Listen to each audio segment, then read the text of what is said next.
Bom, então é isso. A gente vai falar um pouquinho sobre ferramentas especiais, algo que vai fazer diferença lá na frente, tá? Principalmente quando a gente sabe como utilizar a ferramenta, sabe qual ferramenta utilizar também.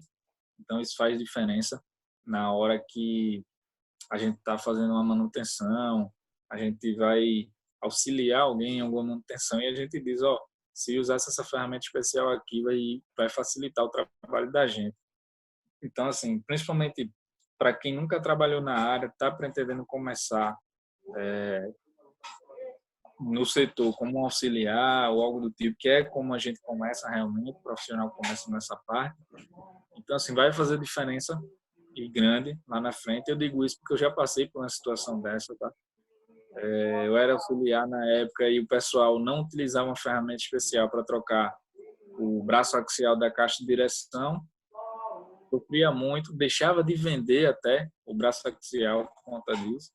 E aí eu sabia que tinha ferramenta, quando eu comecei a usar, todo mundo começou a usar também. Então fez a diferença para a gente lá, que estava na oficina fazendo esse tipo de reparo. Tranquilo? Então, eu separei algumas vantagens que a gente tem quando a gente utiliza a ferramenta especial, tá? Então, a primeira vantagem que a gente tem é a produtividade. Por que a produtividade? Porque isso vai acelerar o serviço da gente. Uma coisa que a gente demoraria aí 30, 40 minutos para fazer um reparo, a gente pode reduzir isso daí até pela metade com uma ferramenta especial, Certo, tá? certo. Vamos por aí, vamos dar o meu exemplo do braço axial lá. A dificuldade de trocar o braço axial da caixa de direção era porque não tinha espaço suficiente para a gente colocar uma chave de boca lá no final do braço axial e conseguir folgar o braço. Então, para isso, o pessoal nem vendia braço axial, passava logo a caixa de direção completa, para não ter esse trabalho. Então, muitos clientes deixavam de fazer o reparo, porque uma caixa de direção completa é muito cara, dependendo de cada veículo também. Deixava de fazer o serviço, a gente deixava de ganhar dinheiro. E aí, quando eu vi que tinha ferramenta, eu comecei a dizer, não, a gente passa só o braço axial, que é o que só está danificado, e troca facilmente. Uma coisa que o pessoal gastaria aí até uma hora para tentar trocar, coisa de 10 minutos eu conseguia tirar uma e colocar a outra no lugar. Tá entendendo? Então, a produtividade nesse instante aumentou e muito. Eu gastava apenas 10 minutos para trocar, já pegava outro serviço e assim dava continuidade no processo. Tá entendendo? Em termos de qualidade do serviço, a gente tem uma qualidade de serviço quando utiliza uma ferramenta especial, porque isso influencia no momento da troca, a Aula. gente não danifica a ferramenta da gente, a gente não danifica a peça, Mas por pode mais falar, que Bruno, pode falar. substituído ou algo do tipo. E isso vai mostrar para o cliente que a gente está preparado para fazer aquele tipo de reparo.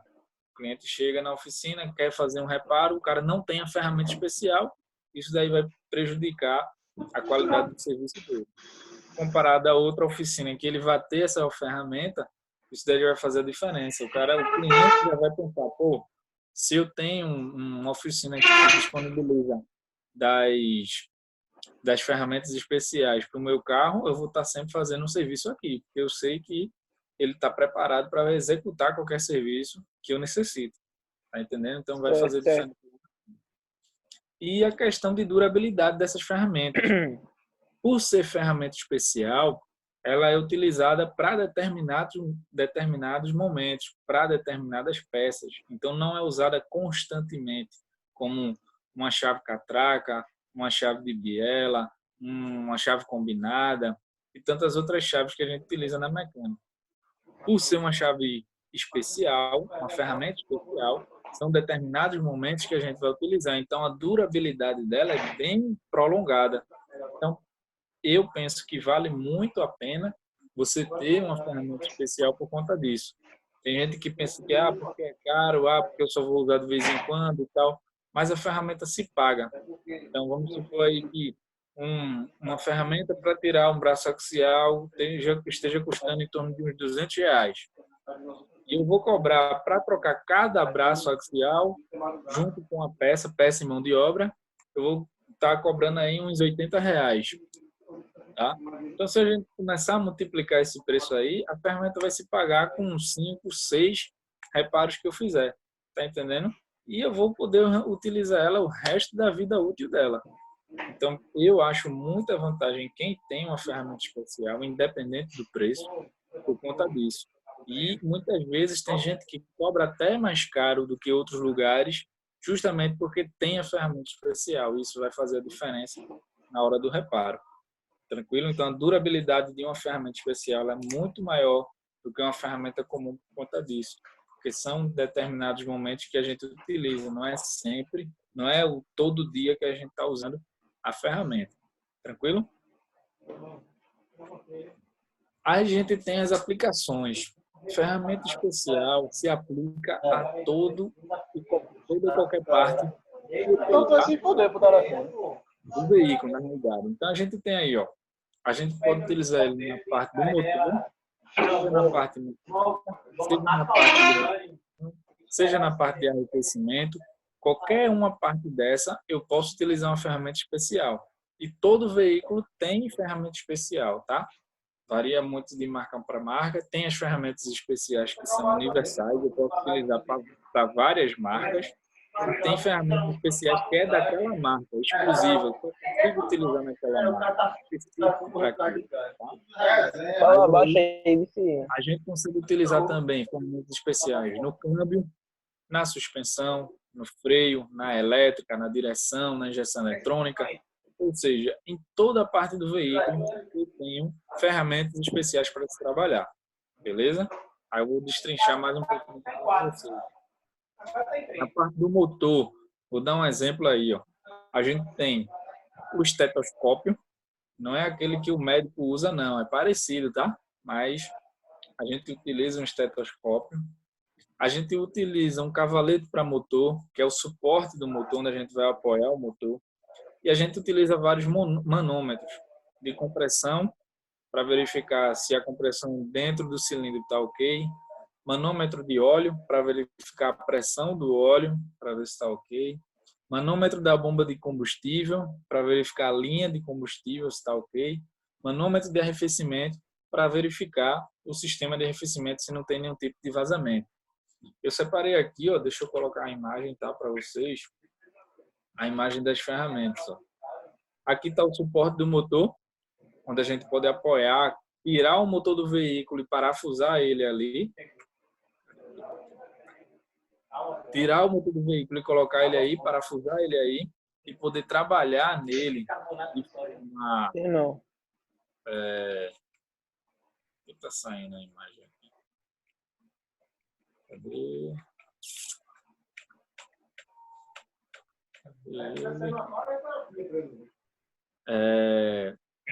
De forma que a gente consegue utilizar ele de forma bem simples. Deixa eu voltar aqui, tá? Professor, Oi? no caso de, por exemplo, trocar a correia dentada do motor, esse apoio já serve para isso, né? Ou teria que ser cavalete? No caso de quê? Trocar uma correia dentada, um coxinho do câmbio, serviria para isso? Não, esse daí seria para uma desmontagem do motor mesmo. Certo, aí arriar ele na base e puxar de volta. Isso, é a gente tirar ele do veículo, colocar ele numa girafa, aquela Certo. girafa que a gente tem lá na Sim, sala. sim. Colocar Sim. ele numa girafa, pendurar ele, e aí a gente conseguir colocar, parafusar ele nesse suporte aí. Compreendi. Para poder fazer a desmontagem dele. Isso, para poder fazer a desmontagem dele. Aí a gente quer desmontar a parte de cabeçote, a parte de força, a gente coloca ele Teria aí. um apoio bom. Teria um bom apoio, né? Porque a gente consegue girar ele. Ele tá vendo que tem uma manivelazinha aqui ao lado. Tô vendo. Essa manivela daí a gente consegue girar ela. Sim. Deixa eu pegar aqui a imagem. A gente consegue girar ela e aí o motor vai girando também. Entendeu? Ah, entendi.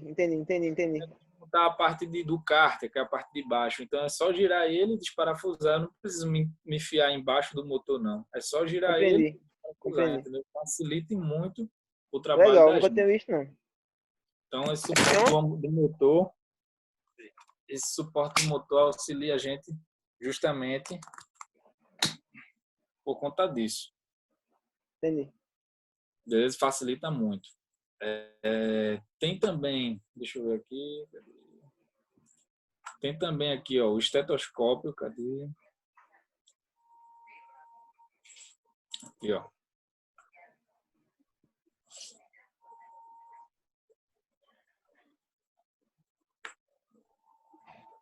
Ó, tem aí o estetoscópio, tá vendo? É semelhante ao que o médico usa realmente, só que a ponta dele é uma ponta metálica, que é para a Certo. gente poder encostar lá na peça e tentar ouvir a vibração, o ruído, a batida, onde a gente imagina que seja.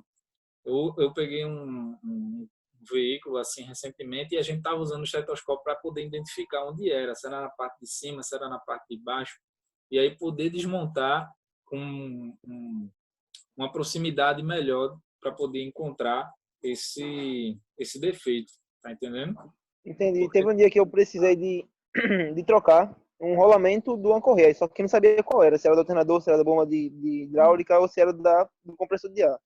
Aí o cara pegou uma chave de fenda daquela grande, sim, encostou em um deles e foi testando um por um e botando no ouvido com chave de fenda grande. Eu sim, fiquei pensando, e dá para escutar, professor, a vibração dá para escutar. com a chave? Assim, quando a gente não tem o estetoscópio, eu já utilizei, já cheguei a utilizar dessa forma para Sim, verificar alguns ruídos. Não é tão preciso, claro, óbvio, certo, certo. mas assim, dá para quebrar um galho naquele momento, entendeu? Se dá para Entendi. você ouvir o ruído quando ele está realmente diferente. Mas o estetoscópio ele é mais preciso, ele consegue ser bem mais preciso do que uma chave de fenda, entendeu? Entendi. Professor, só uma pergunta. Diga lá. É, eu troquei todo o enrolamento e encosto, certo? Dos acessórios lá da correia ficou silencioso. Depois de umas 2 semanas, próximo a ela, escutei outra vibração, como se fosse outro rolamento. Eu tô achando que tá vindo da minha correia dentada, certo? Só que eu abri Certo. para ver a correia e a correia tá em condição, não tá tão assim, nem desgaste, não tá demonstrando ter desgaste, nem nada do tipo. Mas ela Ah, tem cerca de uns 20 a 25 mil quilômetros rodados já, certo? entendi. Eu tô achando que é o rolamento. O senhor acha que tem a possibilidade de travar e dar alguma merda lá dentro? Ou ele não trava? Talvez aumente o Não, chiado. existe essa possibilidade. Todo rolamento ele pode chegar a travar. Digamos que se travar, acontece o quê? O da correia dentada, tá falando? Sim, é um rolamento de encosto, né? Que ele é tipo um tensor, esticador, né? Da Sim. correia. Aí se ele travar, o que acontece? Se por um acaso ele travar, provavelmente a tua correia vai tentar permanecer a girar, entendeu? Ela vai Ela não vai deslizar por conseguir, cima e vai fazer um barulho maior. e ela provavelmente ela vai se romper, ela não vai conseguir girar, vai se romper, se desgastar até se romper, entendeu? E se ela Então, se romper em uma determinada velocidade, isso pode prejudicar teu cabeçote, né? As válvulas certo, certo. comuns. Aí digamos que se ele travar, digamos que ele vai gritar, né? A correia vai gritar por cima do rolamento, que ela vai querer deslizar por cima do e não vai conseguir. É isso? Isso, Entendi. Entendi. Então já é o caso de trocar, né? isso. Aí já é para trocar, né? Ele está avisando, né? Que é Aí necessário já não trocar. troco só o rolamento, troco logo o kit completo, né? Isso que é o tensor e De correia. preferência, isso. De preferência você já troca tudo. Entendi. Entendi. Então qualquer cliente que chegar na loja, na oficina, querendo trocar só o rolamento, eu não indico trocar só o rolamento, não. Mando trocar logo tudo, né? Isso. O certo é você trocar Ok. logo tudo. Tanto para ela quanto para correia de acessório também. Se tiver um rolamento gritando, troca logo todos. Ou só o que tá fazendo barulho? Não, no caso de acessório, não. Você pode trocar só um mesmo. Só um. Entendi. Isso. Entendi. Beleza? Ok. Show. Ó, a outra ferramenta aqui que a gente utiliza muito no sistema de arrefecimento é essa aqui, ó. É o manômetro de arrefecimento. Eu não lembro se vocês estavam na aula que eu fiz o teste num carro. Se eu não me engano, foi o de... Tava não nesse dia, não. Tava não, né? Pronto. Eu fiz Tava o não. teste com o manômetro lá na aula. E aí a gente tem essas tampas que tem aqui, ó, servem para cada modelo de reservatório de arrefecimento. A gente tira Certo. do carro, coloca essa que vem no kit, coloca a tampa que vem no kit compatível com a do carro e bombeia esse manômetro aqui. Parece uma bomba de bicicleta, de encher pneu. É verdade. Começa a pressionar e aí o reloginho começa a lhe mostrar qual é a pressão que tem. Então, quando você começar a pressionar, ele vai atingir uma determinada pressão e aí você para. Quando você parar, você vai verificar se ele vai ficar descendo. Se ele descer, é porque significa que tem algum vazamento. A pressão está saindo por algum lugar. Tá entendendo? E aí a gente consegue identificar se tem alguma coisa de errado no sistema de arrefecimento. Beleza? Entendi. Ô, professor, Foi. só mais uma pergunta. Numa questão de estar todo o sistema de arrefecimento não tão comprometido, vamos lá, digamos que eu só usei água. Usei água lá, aquela crosta de ferrugem, né? A gente faz uma limpeza, mas não fica 100%. A tampa do reservatório, se ela tiver, digamos que não vedando, sem conceder aquela pressão que precisa, dá alguma interferência no sistema? Sim, A se ela não própria estiver tampa, vedando, sim. ela tem que estar 100% vedando ali. Está vedando, porque se ela não estiver vedando, a consequência de vazamento de pressão. Se vaza a pressão, o sistema de arrefecimento começa a evaporar por ali.